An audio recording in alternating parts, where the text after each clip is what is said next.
Welcome to the City of St. Albans official podcast from the desk of Mayor James, a podcast dedicated to adding context and commentary to the important issues here in St. Albans, West Virginia. And in each episode, we'll sit down with the St. Albans Mayor and discuss relevant and important topics related to the city, as well as highlight upcoming events in St. Albans. I'm your co-host, Anthony Romeo, and we do hope this inside look at our city government gives you a better understanding of the decisions being made on your behalf and helps you feel more engaged with your community. On that said, be sure to subscribe to our show on your favorite podcast platform. We're on Spotify, Apple, Google, and of course these episodes, you can find those on our city's website at stalbanswv.com/podcast. And with that said, let's welcome our host, the Honorable Mayor Scott James. How are you, sir? I am wonderful. I appreciate that, Anthony, and always excited to be on the air talking about the great city of St. Albans. And as we were coming on, we kind of recapped what you always say. If you don't know what's going on in St. Albans, you got your head in the sand. Head in the sand, of course. Yeah. So we'll obviously touch on the upcoming events and maybe kind of recap as well. But what we want to do is welcome our guest in the studio here, Police Chief Mark Gilbert. How are you, sir? Good. How are you? And he's going to touch on the update on the new police station out there on McCorkle Avenue coming about. So before we get started, let's take a moment to honor our late and great Vice Mayor and former council member, Desmond Lemon. Yeah. Bless his heart. Yeah, God bless him. He moved down. He grew up in Braxton County. He still had a farm up that way. But I'm going to tell you what, he moved down on Furlong in Ordnance Park, and he fell in love with the city of St. Albans and Ordnance Park, and he represented them extremely well, served the city, all citizens of St. Albans, and it's tragic. He had a great life. Yeah. But we all, sometimes lives end a little bit too soon, but Desper was a good friend of mine. I went to him during my first campaign in 2017. Yeah. And he embraced me and supported me, and we just developed a great relationship over the years. So I'm going to miss Desper, and my prayers are out for Rosemary and the family.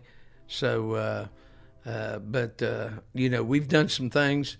I know the police department has put a flower bed area down there in his name.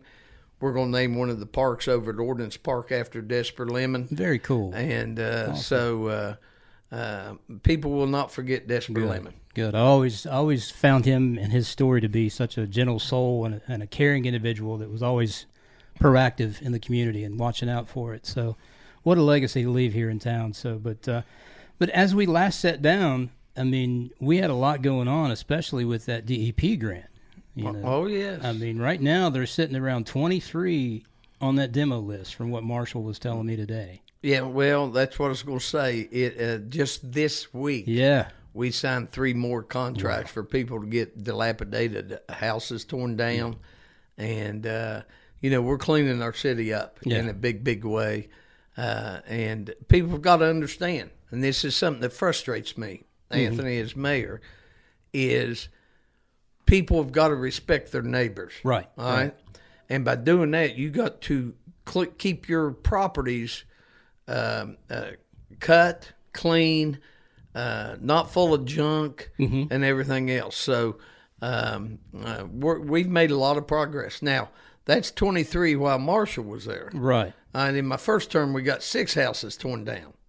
All right, so that's approaching 30. Yeah. And so we're excited about that, and we're going to keep moving forward with the grant that we got from the state, and it's going to allow us to tear down more dilapidated structures. And it probably helps a little bit as well, if not significantly, on the policing side of things too. Once those properties are gone, it becomes less of an attractant to, the vagrants and stuff like that. It does. It doesn't give them a place to hide. Right. I tell residents all the time they're concerned about sitting on their front porches, and the city of St. Albans, you shouldn't be fearful of sitting on your front porch. Right. As a matter of fact, I would highly recommend everybody sit on their front porch.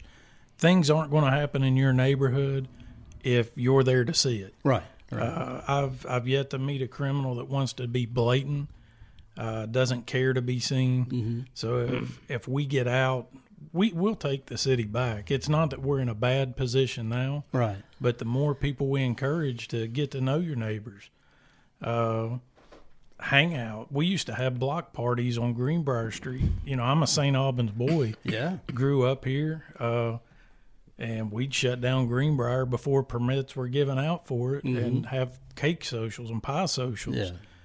We got to bring that back. Yeah, I mean, it pulls the community together, especially, and you know, it makes a heck of a difference when you have eyes on certain areas, especially from the citizens, that they're actually taking care of their own community. Yeah, it's called community policing. Yeah, and you know, when I first came in office, I would go to neighborhood watch meetings, and they would complain about the dumpster here and too much trash there, instead of getting out and walking their neighborhood. Right. For a community watch to be very successful, and they have to get out, and people need to see them walking the streets. Absolutely. And so I encourage, especially the younger couples out there, the younger individuals, you know, if you want a community watch, neighborhood watch, you know, let us know. Our policemen will come and talk to them about what it takes to be successful.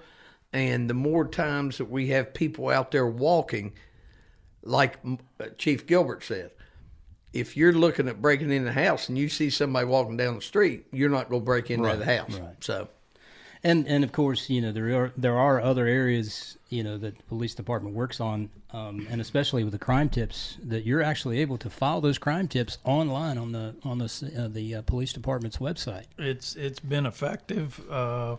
You can be anonymous. We've followed up on tips. It may not be enough to make an arrest, right, or apply for a search warrant, but it's given us the information where we need to look.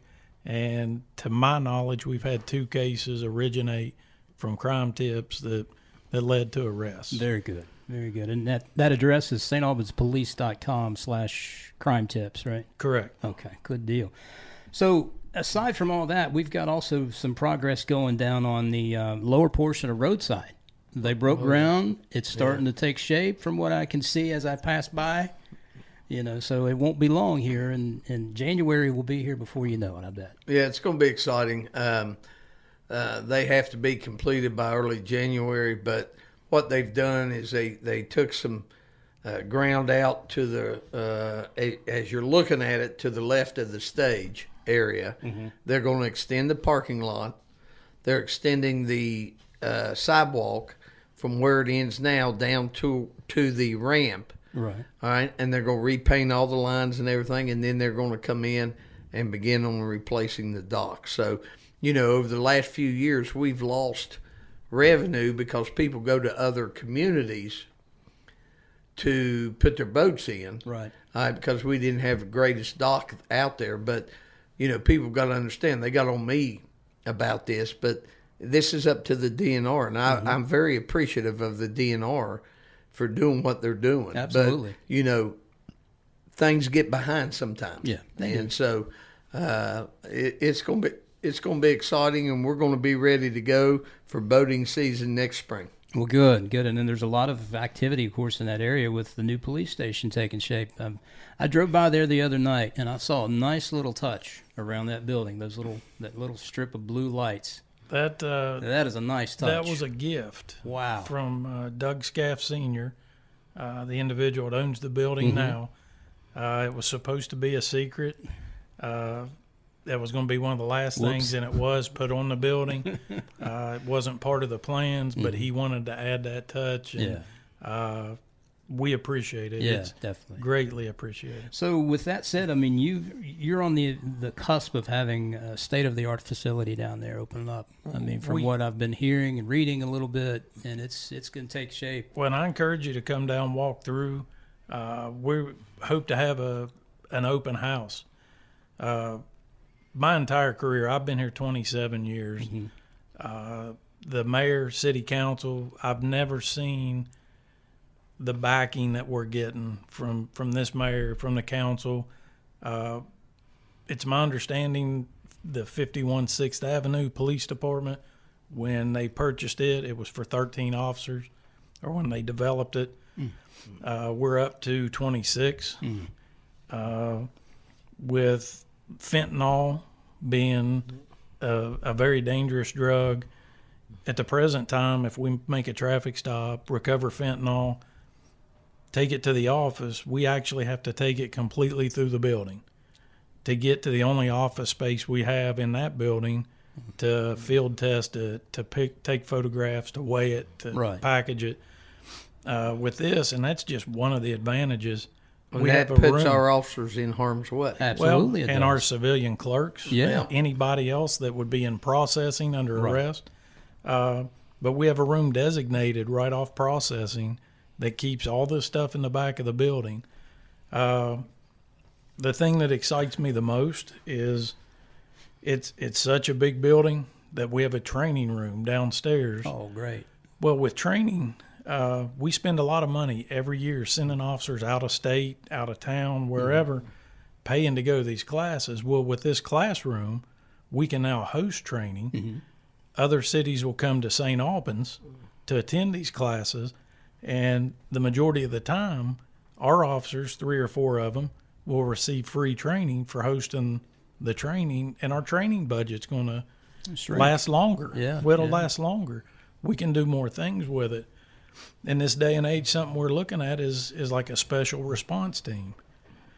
With all the activities going on in our schools, we need a team that's ready to deploy, to get in there, be fast responding. So with money saved in training, we can devote it towards a special response team, and we're actually working in conjunction with the Nitro Police Department. So now we have draws from both departments, and if, heaven forbid, we have an incident here, it won't only be St. Albans PD. Nitro PD will be here, and, of course, Kanawha County Sheriff's Department has always been here when we needed them. So this building's going to give us a lot of new benefits that we haven't had. We're taking our courtroom with us. So the court, it's separated from the police department in the building. And another pretty neat addition to the building is we have 2 interview rooms. One of them's for people under arrest. Another one would be for maybe juvenile victims. It's not the scary interview room. We actually call it a soft interview room that has a love seat, 2 living room chairs, a coffee table. It'll be wired for audio and video to record the interviews, but it doesn't make it as scary a place for someone who's been through a traumatic event to talk to law enforcement inside a police department. That's great. And you can probably get a better, more informational interview out of that in a relaxed setting. That's what statistics have shown, and I believe we're the 3rd, maybe the 4th police department in the state to have one. That's great. And you guys you recently had a hiring event too. Yeah, that was kind of disappointing. No? Wow. We actually ended up with 7 applicants. One called and stated prior to, actually used Crime Tips to let us know they had a family emergency and couldn't be there. But we got it. We got the information. So we had 6 expected to come. 2 showed up. Oh. One failed the PT test, and 1 officer took the written test and passed. So we're probably going to have to offer another test fairly soon. Right. Because we have to have an active hiring list at all times. So anybody out there that's interested in a job in law enforcement, now's the time to come to the city of St. Albans.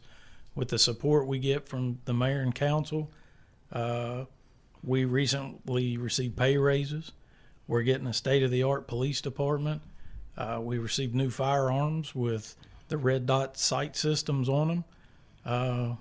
We have backing, and all this stuff belongs to the city. The city's seeing a need for it. They're supporting us with it. And I'm telling you, again, I've been here 27 years. and had a chance to leave and decided to stay because, one, I love St. Albans. I grew up here, right, but I love working with the people I work with. So, again, everybody out there needs to keep their ears open. Right. We're going to be testing again, and this is the place to come to. Yeah, absolutely. It's a great community, and especially with such a a presence out there of law enforcement that makes it even more safer out there. Yeah, Anthony, one thing I want to say is we've recently had an officer that was at another city's police department transferred down to St. Albans. All right, we have a gentleman that has been with us for a few years that got laid off in Huntington. He came down here, and once he got here, Huntington offered him his job back, and he refused because he knew he was with family, and that's what it's about. It's about family. Absolutely. And I'll put these guys up against anybody, police department, fire department, any department we have. And but our police department does a heck of a job. Yeah, they do. They honestly do. Absolutely. So aside from all that, there's a lot of new business that actually is kind of taken shape through, I guess, council and the agendas and minutes that I actually see that maybe we can kind of hash a little bit and talk about some of the new business that's been going on, some of the suggested ordinance changes that have been in and out of council. I mean, one of the things that I've seen is the public intox and possession change. I mean, it's gone away from now a first offense has gone away from it. It'll still be first offense, but in the penalty phase, it's taken away jail time. I got it. Okay. And what a lot of people don't understand is they think if we get a call of an individual that's intoxicated in a neighborhood that we're going to show up and just leave them there. That's not the case. Once we have an interaction with them, we would be liable if we walked away, left an intoxicated individual out there. If they get hit by a car or something bad happens, then we're going to be liable. Right. In the past, we've offered rides home. We're not about the fines and getting the money. That's just kind of a penalty. Hey, you got to stop doing this. What a lot of people don't understand is if we arrest somebody, charge them through city court, then the city starts paying the jail bill. It's $50 a day, roughly, for every day they're in there. When they come to court, in my experiences, if they're found guilty, plead guilty, the judge can order restitution, and the majority of the time we don't get it. So if we can get someone home safely, it doesn't mean they're not going to be charged. If we get somebody to a safe place, they may get a citation, they may get arrested and then taken home. Right. But what our job is trying to keep everybody safe, including the person breaking the law. And right now, with the jail overcrowdedness going on, public intox just is not a high priority. Right. And it probably puts them at a little bit of higher risk too, getting into that environment after being. It does, and another thing that people don't understand is, if depending on the level of intoxication, we've taken people to the South Central Regional Jail, walk them in, and they say, "Well, had too much drink. You have to take them to Thomas Hospital, get cleared first."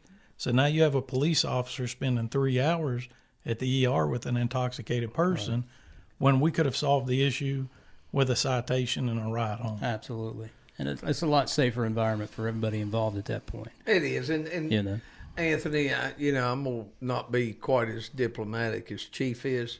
The justice system is failing the police departments around the state. They really and truthfully are. Even if we take them up to the county, the majority of the time, the people we take up there beats us back to St. Albans because our officer has to fill out paperwork and everything else. And we've got to do something about this, be it build more jails or whatever, but then you got the other side of that. You can't get enough employees to fill those slots. But, increase the pay. And you'll draw more people into it and everything. So But it's a shame that we have to continue to arrest the same individuals maybe once a week for 4 or 5 weeks in a row. And that takes resources and time and energy and effort for more. I don't want to say more important things, but I guess more of higher alert or higher priority emergencies probably at that point. Well, and it does. And to touch on something the mayor mentioned, with an individual, an officer from another city came home after working night shift. He chooses to live in St. Albans. When he comes in, he finds a male passed out in his chair in the living room. A male he's not familiar with, not invited. 2 surveillance cameras had been removed off the back of his house. This individual fried a steak on his stove in a frying pan. He made a margarita out of the officer's margarita mix, and then passed out. The officer came home, found this male, drew his weapon, and then realized, now this officer works 12 miles from here, and said, man, that's so-and-so. So an individual he finds in his house that we have arrested 11 times in 2022 has also been arrested in Charleston. Now, we've arrested him 11 times, but we've dealt with him probably 30 or more. He gets arrested for burglary. Right. The officer's wife and daughter were upstairs in bed the entire time this man's in his house. His bond was set at $500, which, in my opinion, for the crime that had taken place, it's unexcusable. Right. But again, with the jails being crowded, but luckily, and I could spend an hour with you all on the mental health issue. Yeah. This individual has mental health issues that we're not addressing as a state. Or as a country. Yeah. Yeah. But 11 times arrested, and they wanted to release him on bond. I just shake my head at those things. It's like, I wonder why. I'm going to go a little bit further. Okay. This individual went to court one time. I don't know the exact timing of it, but the judge ruled that he was incompetent of standing trial. So we get a call. He's shoplifting over at one of the stores over Long Beach Street, and we go over there, and he looks at our officer and says, I'm not incompetent. You can't arrest me. Well, we're going to arrest you, all right? Then we'll let the courts deal with that, so it's goofy. Yeah. If that guy knows what was said in the courts, he's competent to stand trial and be arrested. And to be able to use it as a defense. Yes. Well, and the system now is having him reevaluated. Right. Yep. Well, that's good. So, yeah, I just shake my head at things like that, and just it just kind of confuses me too. But anyway, a couple of the first readings with council, one of which that stood out to me was the vicious dogs. The issues with the vicious dogs. Obviously, that's a community safety issue that probably has been talked about more and more times outside of council, that it finally got to the point of discussion there. Yeah, well, what it does is the revision on the ordinance, or the new ordinance, puts the hiatus on the dog owner. Yeah. All right. And we got a leash law in St. Albans, and dogs are supposed to be on leashes. They're not supposed to be out running around free. All right. And people aren't responsible. Right. They're not responsible with their pets. And that law has been on the books for ages. It has been. It has been, and we've had people bitten. Yeah. Our humane officer is very busy. He gets calls all the time. I've got a friend of mine whose child was, they had a visitor that evening, a friend of theirs, and he had a dog, okay? I'm not going to tell you the brand because somebody will say, oh, you're picking on that brand of dog. Mm-hmm. And that dog was eating, and the little boy kind of got down in his face, petting him and stuff like that, and that dog bit his upper lip off, and he had to have numerous surgeries. Wow. All right, and so people have to be responsible. And, everybody is so self-centered nowadays. They think this is about them. No, it's not about them. It's about you. It's about your neighbors. It's about our community. All right? And we've got to be responsible, all right? Homeowners, pet owners, different things like that. Even as parents, we've got to be responsible, and we've got to teach, our children right from wrong. We've got to keep our animals under control. So, yeah. Yeah, I would agree. I mean, it's one thing to walk up and visit somebody that doesn't have a dog, but when you need to, visit somebody that has a vicious dog or somebody that has a dog that's not under control, it makes it kind of risky for your safety as well. I mean, I'd want something that, in that community would be more hard pressed to have more control over those dogs and animals and go a little bit further than that leash law. Yeah. So, I mean, definitely. And, it's probably a minority that are not responsible. Mm-hmm. Most people are responsible, but that minority, be it 1, 2, 3, whatever, half dozen, can cause a lot of harm to children and other people. Yeah, absolutely. Especially, when they're not trained well. Right. And I would say it's a training issue, and then from that, it's awareness, of that pet owner and the community. So, but one last little topic that I want to get to is the online burn permits that you guys were talking about in this last council session. That they're actually going to start doing online burn permits from the fire department. They are. The seasonal burning permits will not change. I mean, there's certain times of the year you can burn, certain times of the year you can't burn. Right. But this just makes it a lot simpler for folks that want to burn brush and stuff like that during the appropriate seasons, and allows them to do it without having to get in their car, come down to the fire station, and get their permit. Well, that makes it a lot easier, and especially if the more convenient you can make a process for a community, the more they probably would take advantage of it. Sure. And utilize it, So. Well, and technology is the way. When I took office, we didn't pay bills online. Mm-mm. All right. Now we can pay our city service fees. We can pay our water bill, sewer bill online, and other things. So we continue to grow in the area of technology to match the movement that's going on in our society. Great. So if a concerned citizen wanted to attend a council meeting, those happen first and third Mondays of every month, 6:30, down there on Council Chambers at 51 6th Avenue, right above the soon-to-be old police station. Correct. Right, and it will stay. Council will stay at the old police fire station. That'll forever be Council Chambers, correct? Yes. Okay, and that is open to the public, so if they have... Anytime they want to, they can come down. Good deal. All right, so that's good. Other than that, I mean, that's where we're at as far as all the new and recapped business that we talked about. And so now we just kind of want to go back through and recap some of the latest events that have happened here in town. And joining us in the studio now is Bryan with the Alban Arts Center. But we want to touch back on Mountaineer on Main Street. What an incredible event. We had all kinds of people on Main Street.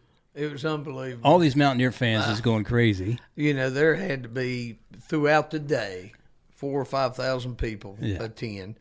And we had the Mountaineer cheerleaders, the Mountaineer dance team. We had the alumni band. And I want to give credit to 100.9 The Classics. That's where you can listen to W games. Yeah. They sponsored this and did a heck of a job putting this on. It was a great event for St. Albans. And, Anthony, one thing that I've realized over the years of being mayor is I thought I was going to pick the phone up and people and businesses was coming to St. Albans. But what I've found out is you bring people to St. Albans, they keep coming back. Yeah, absolutely. And these events are so important to our economy, not only for that day, but continuing. Right. Well, I mean, that too, and the events, live music, the arts, entertainment, theater, everything is vital, I think, to that community. And Adam, I know you can speak on this too. I mean, Alban Arts Center is right there in the heart of Main Street. Sure. And it's seen this resurgence. Absolutely. I mean, just... Yeah, since I've been at the Alban Arts Center for 13 years now, and from the time that I got there to now is night and day. Absolutely, there's so much happening. I actually had an email correspondence with a band I was trying to book today, and they couldn't play the festival I was trying to book them for. But his response was, "I really want to play in St. Albans. You guys have a great music scene there." Yeah. Great. Which, I mean, the word's getting out. St. Albans great. is a place to be for music, live music, the arts, all in general. See, I mean, that's what it's all about. It's putting events like this on over and over again, and just like the mayor said, is bringing these people in. They want to stay, and they want to come back and tell their friends about the place, and bring more and more people in. And I think one of the shining stars of this kind of season, late summer, early fall season, was those Labor Day fireworks that the city of St. Albans and Nitro collectively put on. What a logistic type of operation that had to be between the two cities. Where do you begin to describe it? Well, first off, Mayor Casebolt and myself started talking about this, and then Joe Stevens over at Nitro kind of ran with it and handled a lot of the logistics. Yeah. But the St. Albans Police Department, Fire Department, Parks and Rec, and Public Works were all involved, as well as Nitro, Police Department, Fire Department, and their Public Works Department. And it went off as smooth as we could possibly have asked for. And, Mayor Casebolt and I have talked numerous occasions. There's a couple things we're looking at trying to do together so we can get, no pun intended on the fireworks, but we can get more bang for our buck, okay? All right. So to speak. And who benefits from this is the citizens. Yeah, absolutely. So, my job is to improve the quality of life of the citizens of our community. Dave does the same thing over at Nitro. So we've got to do more of this. Yeah, absolutely. And this was the first year of it, and we're going to continue it. Well, I even heard a rumor that there were actually people on Main Street that were able to look up and actually see, not a lot of them, but, I guess some of them if they were in a proper area of Main Street, too. Well, these were the big dog the fireworks. Class Ds. Yeah, Class Ds. You had some that went 400 feet, some went 300 feet, some went 200 feet. Oh, wow. And the company that put it on, I think they were out of Virginia or Ohio, did a fantastic job. Good. I can't remember the name of the company. So it was a great event, and I'll put our fireworks up against any that's happening in the state of West Virginia this year. Well, and of course, with that said, are there going to be more events like that?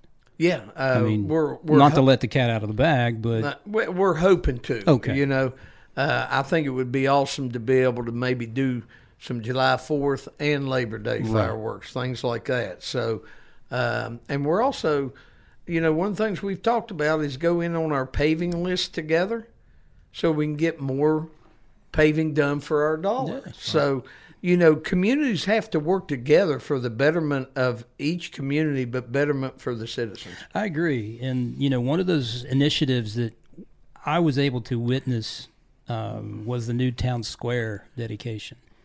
I saw that kind of start to finish as I was moving back in town. It was talked about. I saw drawings, and next thing I know, I'm down there with you and the chamber and the news and everything else, seeing this square dedicated.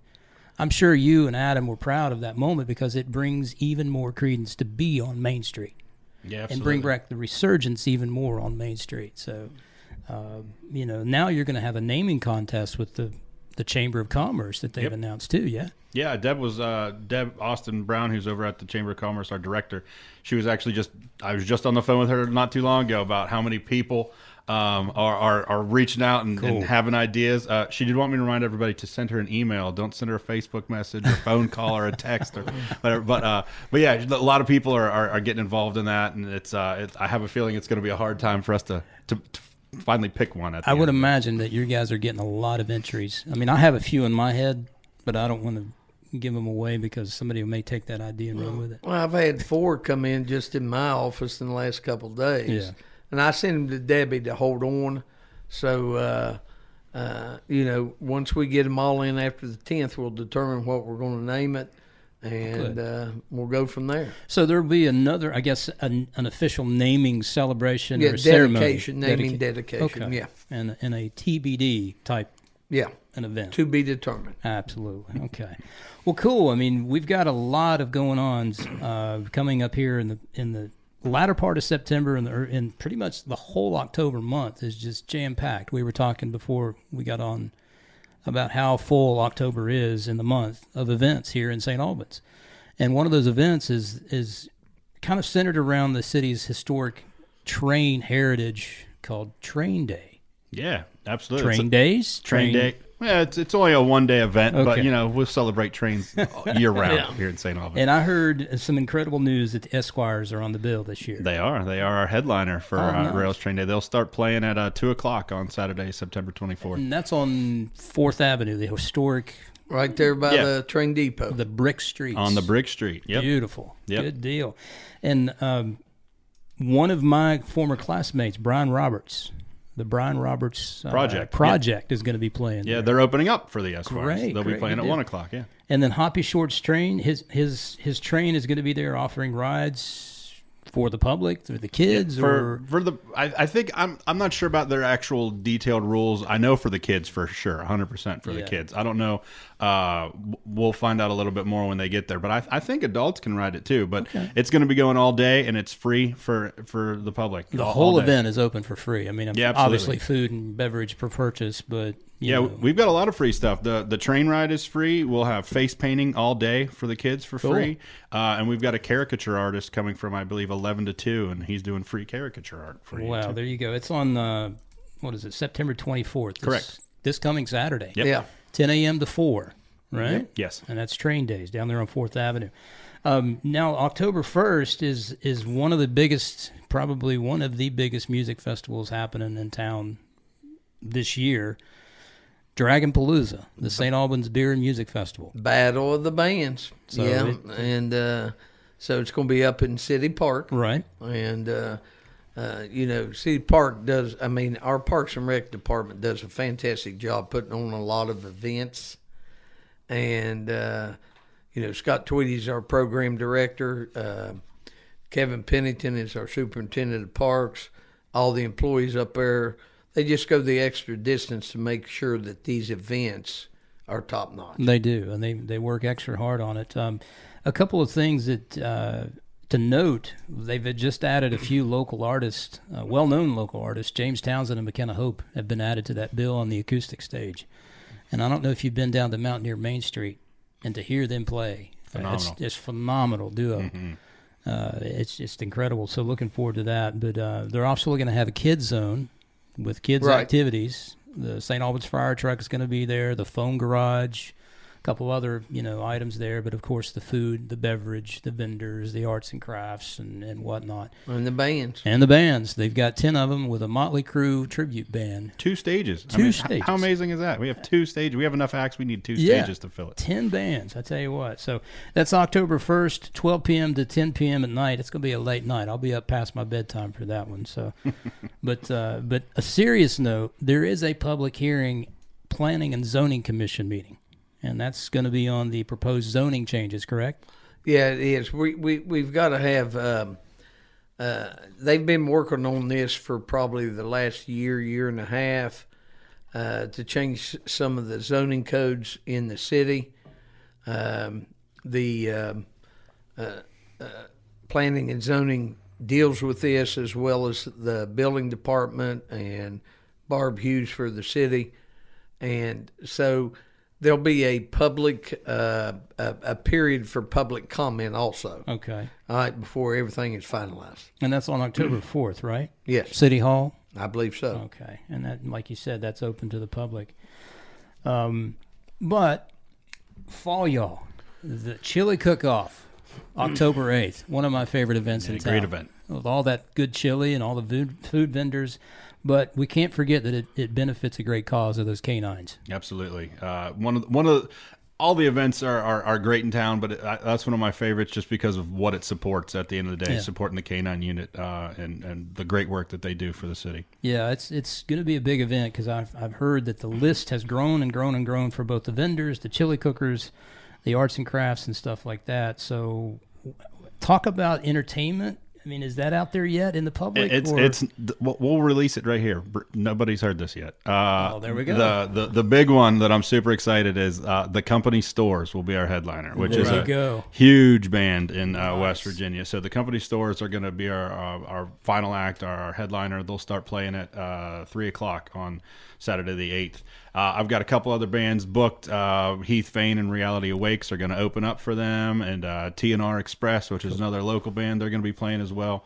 But yeah, the Company Stores is a big one. That's a real huge. big one. That's huge. That's awesome. Congratulations on that booking, thank you. man. That's going to be October 8th, 12 to 5. And then, of course, that's going to be probably a memorable year with the Company Stores and the headliners. I can't wait for that. But seeing that I got you here, Adam, let's dive into some of the productions that the Alban Arts Centers, or the Albans Arts Center is actually has coming up. You're in the middle of a production of Little Prince, correct? Yeah. Closing weekend is this weekend. Is it? Yep. Shows on Friday and Saturday at 7:30 and Sunday at 2. Oh, cool. Yeah. Cool. Great deal. show, based off of a children's story. For those of you that aren't familiar with it, very, very great story. We've had great audiences, lots of kids in the show. All around great production. But we're also in rehearsals for Our Town as well, which opens at the end of October. And then did I see this right? You have a magician coming in. Correct. Sometime in October. Yeah, right? It's actually the evening of Fall Y'all Chili Festival on October 8th. So Joey Stepp. You can parlay from the main street directly into the theater. Yep. There's a little bit of time in the middle for you to go take a nap and work some of that chili off afterwards, because Chili Festival ends at 5 and Joey, I believe, starts at 8. But it's a he's doing it for us as a fundraiser for our Alban Arts Academy Scholarship Fund, which is a great cause. We have lots of kids that are taking theater classes with us, and not all of them can afford to do that. That's true. So. That's great. That's a great cause. And that the Alban Arts Center is on Main Street. Just wanted to do the delineation. The theater is on Main Street, but the academy is over there on Canal Terrace. Yeah, right across the street from the high school. We just opened that. We've been doing the Alban Arts Academy for 13 years now. 13 years. But we just got that building last year. No, 2 years. It's almost been 2 years now. So we moved all of our educational stuff over to that building. It's been a great space. We have classrooms. We have the big, what used to be the sanctuary, because it used to be a church, is now the theater space. We just built out a stage over there. Wow. So it's really allowed us to expand what was already a great program to make it even bigger. Good deal. That of course attracts more and more students. Yeah. To experience theater. We've had kids from 8 counties, I believe, really come to St. Albans to take theater classes with us. Yeah. Those key words, coming to St. Albans. Mm-hmm. Yes, absolutely. Yeah, so, the majority of our students are not from this zip code, whether that is good or bad, depending on how you want to look at it. I think it's great because it's bringing families into town. I wish we had more kids from this community participating as well, though. But yeah, when I was looking at enrollment this semester, I would say we've probably got about 80 to 90 students this semester, and I bet you 20 of them are from St. Albans, and the rest are from out of the city. That's phenomenal. Yeah. Of course, a hyper note is that new house that's being built. Right behind us. It's just kind of like, well, wait a minute, that's progress. Yeah, absolutely. It's going to be a beautiful house. I don't know who owns it, but it's going to be beautiful. I don't know. It's going to be a big one. Yeah. Yes, it is. Hey, Anthony, I got a funny story. When I was running first time, I had numerous people approach me. Well, I hear you're going to do away with the Alban, and you're going to do away with this, and you're going to do away with that. And one thing I realized real early is I'm not an arts guy. I'm a sports guy. Right. It's just my upbringing. But the Alban Arts Center brings a lot of people to our community. They do indeed. Which boosts our economy. And Adam does a fantastic job, him and Marley, over there. And, we've had some conversations. And I remember early on, I'd tell him, say, dude, I'm not an arts guy. I'm a sports guy, but do your thing, man. Do your thing, so. We're getting them there. And he has for 13 years, and it's congratulations on the success of the Alban Arts Center. And seeing it thrive is really good, because I think that is a hallmark of a community that has a thriving live music, theater, community arts, these little elements. Yeah. You want diversity. Absolutely. You want, everybody's not going to play sports. Everybody's not going to be in acting or singing.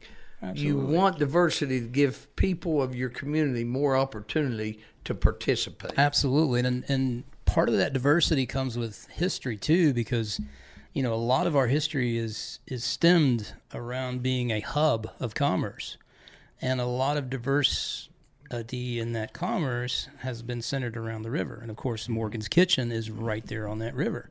Yep. And you have a fall festival coming up at Morgan's Kitchen, and that's going to be a big deal. October 8th, 10 to 4. All kinds of information going out on that I've seen. So it's going to be a nice event from what I've heard. It really is. You got a lot of vendors over there, arts and crafts vendors. They make apple butter, and guys, if you like apple butter, it's the best apple butter I've ever eaten. And the farmers market's going to be over there with them, and so it's just a great day. And whatever your thing is, there's something to do in our community every weekend or whatever, especially that October 8th weekend. Absolutely. I mean, October 8th is going to be a busy day. I look at the city's calendar, and it's just like it's all covered with text of all these events that are going on that same day. Yeah. And I'm like, well, what do I do? Yeah. Well, one thing that's not mentioned a whole lot is I graduated in 1977, and our 45th reunion is that weekend. You just told on yourself. I know, I did. I can't believe it was 45 years ago when I graduated. So we're going to bring a lot of people in town, and so that'll add to the crowds at these events. Yeah. Well, one of the one of the events that's going to be probably a huge success that I can already kind of have a sense for is the pub crawl on Main Street. Yeah, it's going to draw people from all over. It came out of nowhere, and here it is, and next thing you know, it's going to be a huge success. Right, and people got to understand, first off, the city of St. Albans sponsors one event, and that's Yak Fest. Right. All right, people come to me with ideas, all right, and I remember Sonny Anderson came to me and said, we need to have a pub crawl. I said, put a committee together, and y'all get her going. Mm-hmm.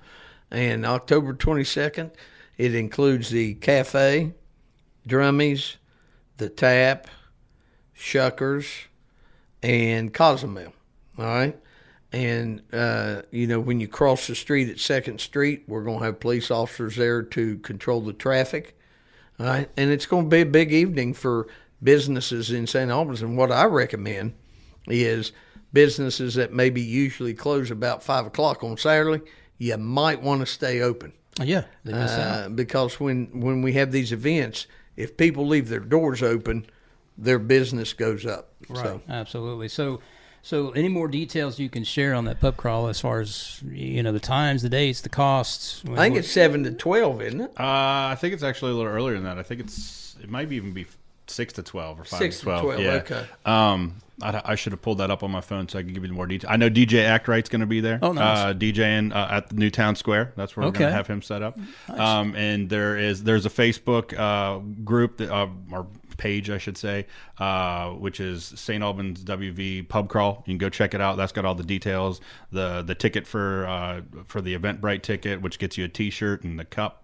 So you can, the street will be closed down, so you'll be able to go from one bar to the next without just kind of crisscross back and forth. Yeah, absolutely. It's going to be a great time. We actually at the Alban had a show scheduled that weekend, and then when I'm also on the pub crawl committee, so when I was in that room, I was like, okay, I'm gonna have to reschedule my show. There's no way we're gonna do a show at the same time that this pub crawl's happening on the street. It's gonna be too big. Adam's on every committee. I tell you, man, he's a busy man. Very true. Well, that's good. I mean, I love seeing all these events happening on Main Street, and it just brings back the whole community back to life. Well, it really does. And what's exciting is yesterday I was over at the office, and there was a gentleman opening up a consulting business here in St. Albans. And so it just continues to grow business-wise. Yeah. All right. And so a lot of good things are happening, guys. And the more we open up our community to others, the stronger we're going to be. So I agree. I totally agree. I have to kind of tell on myself here. I moved back from Myrtle Beach back, 2 years ago, I think it was. And, I was able to see from a distance a little bit of growth from a distance because, you know, I mean, you're off in your own little thing, doing your thing out there and whatever.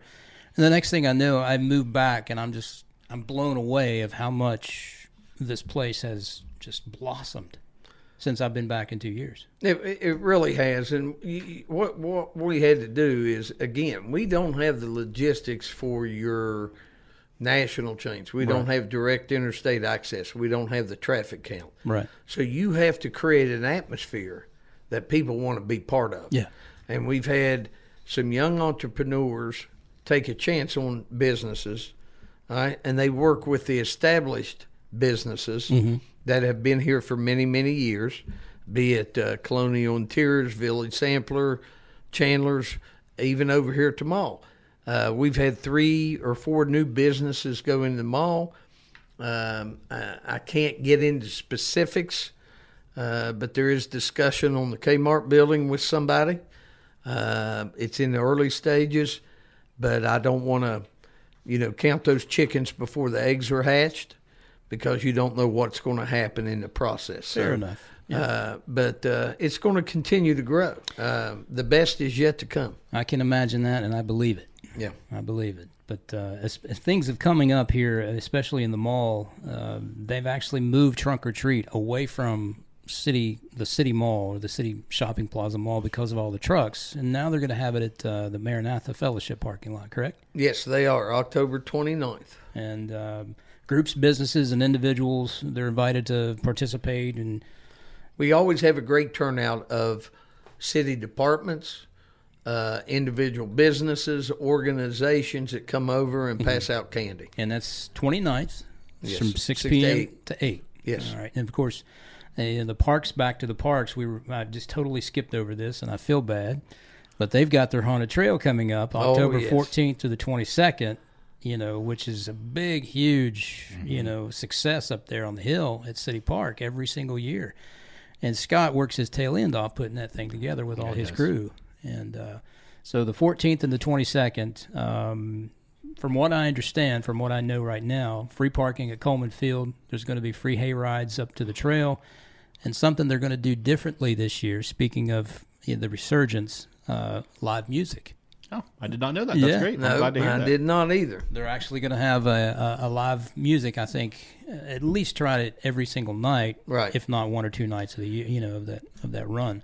So it'll add another piece of that live music element of the city of St. Albans to have it up at the Haunted Trail this year. So, yeah, no, it's going to be exciting. Yeah, Scott does a great job, and the Haunted Trail continues to get bigger and better each and every year.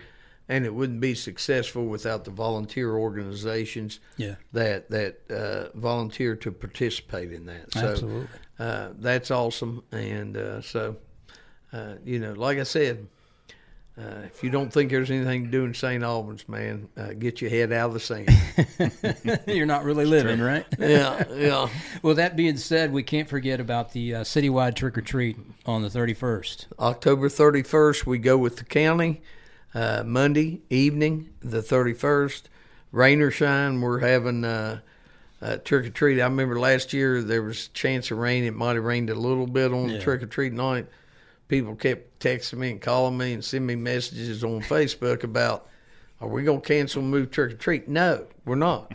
I remember many times as a kid, we were out there in the rain. It didn't matter to us. We wanted candy. Absolutely. You know, so... it's 6 to 8 that evening on October 31st. So mark your calendars and get those costumes ready because it's going to be a good night. Good. I'm looking forward to it. And of course, you can find all these events that we've talked about on our city's website. Yes. At stalbanswv.com/events. And of course, on the Alban Arts Center website at albanartcenter.com. And the Academy, does it have a website separate? There is an Academy page on the albanartcenter.com page. Yeah. Oh, cool. So you can link over and hop, skip, and a jump, and you're there. Yep. Okay. Awesome. Good deal. Any closing remarks, guys? Thank you so much for stopping by and being with us this evening. But, you know, anything that I might have missed that that needs to be out there? No, I love doing this. I love talking about our community. I was born and raised here. I love St. Albans. But one thing I do want to say is, you know, we keep talking about StAlbansWV.com. Well, the guy that's been talking to you, Anthony Romeo, he's the guy that does our websites, and he does a fantastic job. And so kudos to him and what he's done. Our social media pages are exploding. Our website is exploding, and it's because of Anthony. So I second that. I appreciate that. That's putting me on the spot and making my forehead sweat. You're blushing. You're blushing. It's a pleasure to do it. It's almost like a passion thing. One other thing I want to say. Okay. October 1st, the Red and Black Club is hosting a golf tournament out Big Bend. That's the Red and Black Athletic Club. Athletic right? Club. Okay. They contribute not only to the high school but also youth sports, junior, middle schools, and the youth sports. And it's very important that we get the word out because they're filling up quick. All right, but they still got a few spots open. It's a 2-man scrambles, and it's $200 per team, but that also includes your mulligans, a skirt. That includes a lunch, free beverages, just on and on. So, guys, check it out. If you're a golfer or want to support the Red and Black Club, which in turn you're supporting the youth athletics and organizations in St. Albans, be part of that. Absolutely. And for more information, where would they go? On Facebook? Or Yeah, Facebook. I think they got a Red and Black Athletic Club. I'm not 100% sure, and I apologize about that. Okay, well, cool. So, again, any remarks, any last closing thoughts? Only thing I'd say, you talked earlier, Scott, about the young entrepreneurs coming in and working with the established businesses. I think that's one of the things that has worked so well in St. Albans in the past few years is the people from the opposite sides of the table, the sports guy and the arts guy, working together. The established businesses, the new entrepreneurs. We in St. Albans, we all like to play together and promote this town, and I think that the more that people do that in this community, the better off we're going to be and the more great things are going to happen. I totally agree. Exactly. I couldn't have said it better myself. But guys, thank you so much for for coming down and spending some time with us this evening, and we can't forget to thank our producer, Anthony. Yeah. Thank you so much for pushing these buttons and making all this stuff happen.